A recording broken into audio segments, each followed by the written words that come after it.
សួស្តីបងប្អូនទាំងអស់គ្នាថ្ងៃនេះដែរនឹងខ្ញុំមកធ្វើបុកសណ្តែកគួរសាច់គោគ្រឿងផ្សំមានសណ្តែកគួរសាច់គោប្រហុកសណ្តែកដីហើយនឹងក្រូចឆ្មាដំបូងយើងបុកម្ទេសហើយនឹងខ្ទឹមសបន្ទាប់មកដាក់ប្រហុកបុកចូលគ្នាឲ្យសព្វល្អបន្ទាប់មកយើងក៏ចាប់ផ្ដើមថែមអំពិលទុំជ្រុំចូលគ្នាឲ្យសព្វចូលជាតិល្អរួចហើយដាក់ស្ករត្នោតចូលទៅថែមប៊ីចេងរ៉តឌី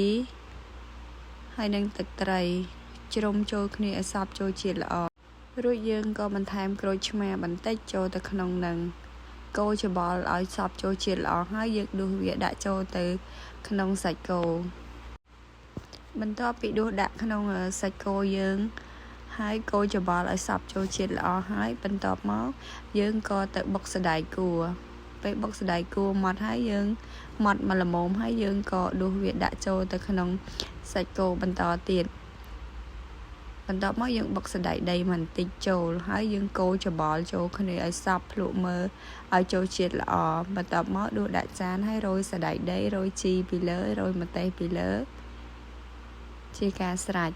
ម្ហូបមួយមុខនេះមានរសជាតិឈ្ងុយឆ្ងាញ់